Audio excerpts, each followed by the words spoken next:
नमस्कार दर्शकों, मंदिर दर्शन कार्यक्रम में आप सभी का स्वागत है। हमारे बात आज की चैनल की कोशिश रहती है कि हम शब्दों को नहीं बल्कि भावनाओं को दर्शाएं, और जब जब आस्था कमजोर पड़ती है तब तब हम हाजिर होते हैं एक मंदिर को लेकर। इस युग में आजकल लोग परीक्षा के बिना ही परिणाम खोजते हैं, मंदिर आने से पहले ही वरदान खोजते हैं। ऐसे भक्तों की आस्था ईश्वर के प्रति प्रगाढ़ हो और वो ईश्वर को जाने, ईश्वर की लीलाओं को समझ सके। ईश्वर सब कुछ देता है, बस उसे श्रद्धा से, दिल से, तन मन धन से याद करने की जरूरत है।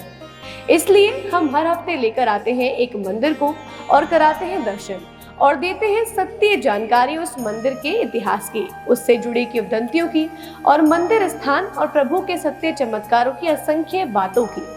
और इसी कड़ी को आगे बढ़ाते हुए आज हम लेकर आए हैं हजारों वर्ष प्राचीन गौरीकुंड मंदिर को। तो आइए करते हैं दर्शन और प्राप्त करते हैं माता का आशीर्वाद। भगवान शिव की अर्धांगिनी गौरी मैया, जिन्हें हम माता पार्वती कहकर उनके आगे शीश झुकाते हैं, माता शक्ति स्वरूपा के 9 रूप है और नवरात्रि पर हम सब अलग अलग रूप में माता की आराधना करते हैं। पार्वती माता पहाड़ों के राजा हिमालय और महारानी मैना की पुत्री होने से इनका नाम पार्वती पड़ा। माता पार्वती बल, सौंदर्य, करुणा और रचनात्मकता का उत्तम प्रतिनिधित्व करती है और इसलिए हिंदू धर्म में इन्हें हम सब सर्वोच्च देवी के रूप में जानते हैं और इनके दर्शन मात्र से सारे कलेश दूर हो जाते हैं। कांतिमय रूप इनका, अटल तेज इनकी पहचान, शरण में आए भक्तों को माँ देती सदा मान सम्मान।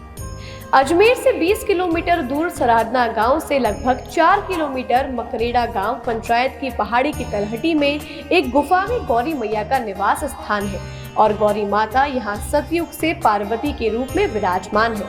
सतयुग में यह प्रतिमा स्वयं प्रकट हुई थी और आज भी यह प्रतिमा पहाड़ी में बनी गुफा में ही विराजती है। बताया जाता है कि यह स्थान कई ऋषि मुनियों की तपोस्थली रही है और इसलिए इसे सिद्ध स्थान माना जाता है।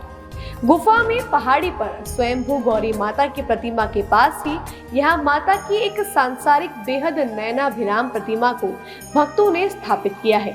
इसके पास ही एक प्राचीन पंचमुखी शिवलिंग भी है।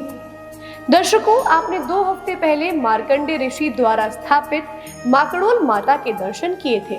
मार्कंडे ऋषि आज भी धरती पर सशरीर मौजूद है और उन्हें भगवान शंकर ने सदा चिरंजीवी होने का वरदान दिया है और मार्कंडे ऋषि ने कई स्थानों पर अपनी तपोभूमि बनाई थी। उनमें से ही उनका एक सिद्ध स्थान तपोभूमि यह भी है। सिद्धि प्राप्तो यथा ब्रह्मा तथा प्रोति निबोध में समाज सेनेफ कौन्ते निष्ठा ज्ञानस्य या परा। मार्कंडे ऋषि ने यहाँ रहकर माता की आराधना की और माता ने ऋषि मार्कंडे को यहीं पर दर्शन दिए थे और उनकी धुनी आज भी यहाँ मौजूद है और उसके बाद इस धुनी पर ही और ऋषि मुनियों ने साधना की। और फिर यहाँ आए बनखंडी महाराज साधु जो रामानंदी संप्रदाय से आते थे। उन्होंने भी इसी धुनी की आगे तपस्या की। बताते हैं कि बनखंडी महाराज 1920 के आसपास यहाँ आए थे और यहाँ गौरी मैया की भक्ति और तप से अनेकों सिद्धियां प्राप्त की। आसपास के लोग उन्हें सिद्ध पुरुष मानते थे। ऐसी किंवदंती है कि बनखंडी महाराज किसी भी जीव का रूप धारण कर लेते थे। कई बार ऐसा देखा गया कि वो कुछ ही पल में एक जगह से दूसरी जगह पहुंच जाते थे। बनखंडी महाराज कुंभ में अखाड़ा भी लगाते थे और वो आयुर्वेद के भी अच्छे ज्ञाता थे। इस कारण आसपास के ग्रामीण उनसे इलाज करवाने आते थे। बनखंडी महाराज के कारण ही यह मंदिर भव्य रूप ले पाया है। बनखंडी महाराज अपने कुछ साधुओं के साथ यहीं रहते थे। यहाँ उन्होंने कुछ गाय पाल रखी थी और नित्य उनके दूध से बने आहार से माता को भोग लगाते थे। यहाँ मंदिर में एक कुंड मौजूद है और पहाड़ों में रिसते पानी से यह कुंड सदा लबालब रहता है। इस कुंड का जल इतना स्वच्छ है कि आप यहाँ सिक्का डालें तो वो कुंड के पैंदे में साफ नजर आता है। बिल्कुल कांच की तरह इसका जल चमकता है। ये भी सच्चाई है कि यहाँ के कुंड का पानी कभी खत्म नहीं हुआ, जबकि हजारों लोगों की प्रसादी के लिए भोजन में भी यही जल काम में लिया जाता है। यहाँ के बुजुर्गों ने बताया कि कई बार अकाल पड़ने के बाद भी इस कुंड का जल कभी नहीं सूखा और लोग इस कुंड के जल को पवित्र और माता के चमत्कार के रूप में देखते हैं और तब से इस कुंड को गौरी कुंड के नाम से जाना जाता है।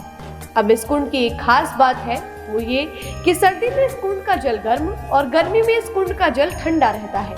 यह है माता की शक्ति यानी पावर ऑफ सनातन। बरसों से ये परंपरा है कि कुंड के जल तक सिर्फ पुरुष ही जा सकते हैं और नारी शक्ति इसे बाहर से ही देख सकती है। हमने इसका कारण जानने का प्रयत्न किया तो यहाँ बरसों से आ रही एक महिला भक्त ने बताया कि वो बचपन से सुनती आई है कि जब कभी कोई भी महिला कुंड के अंदर जाएगी तो पानी सूख जाएगा, इसलिए आज तक महिला को कुंड में जाने की इजाजत नहीं दी गई है। मंदिर की पवित्रता को लेकर एक चमत्कारिक खास बात है वो ये कि मंदिर और आसपास के क्षेत्र में मांसाहारी और अपवित्र माने जाने वाले पक्षी यहाँ नहीं आते और न ही मंदिर परिसर के आसपास के क्षेत्र में उड़ते हैं। मंदिर में माता की प्रतिमा के समीप ही प्राचीन पंचमुखी शिवलिंग और उनके साथ गणेश, पार्वती और कार्तिकी की प्रतिमा भी है।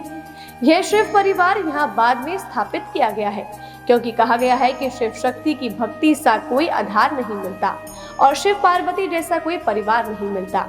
यहाँ गणपति जी की प्रतिमा भी स्थापित की गई है और इसके पास एक धुनी स्थान है जहाँ बनखंडी महाराज अपनी धुनी जमाते और जब वो शरीर बदलकर अन्यत्र जाते तब यहाँ अपने वस्त्र, माला, कमंडल आदि उतार कर यही एक छोटी सी गुफा में रख जाते और पुनः लौटकर उन्हें धारण कर लेते थे। दर्शकों, मंदिर के नीचे यानी मंदिर आते वक्त पहले ही भय का हरण कर जगत का भ्रम करने वाले काशी के कोतवाल भैरव जी का स्थान है। माता के पूरे परिसर की रक्षा भैरव जी ही करते हैं। जय जय जय भैरव बटुक स्वामी संकट टार, कृपा दास पर कीजिए शंकर की अवतार। इस मंदिर के आसपास का वन क्षेत्र देखते ही बनता है। खासकर बारिश के दिनों में यहाँ का नजारा एकदम ही अलग होता है। वन क्षेत्र होने के कारण यहाँ नीलगाय, खरगोश और भी छोटे बड़े जानवर देखने को मिल जाते हैं। खासकर वानरों के समूह यहाँ बहुतायत में दिखाई देते हैं।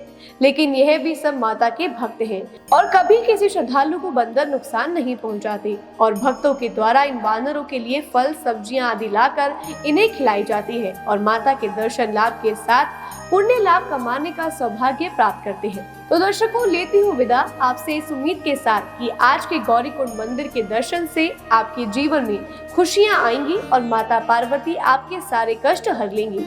शुभ संध्या। जय गौरी मैया की।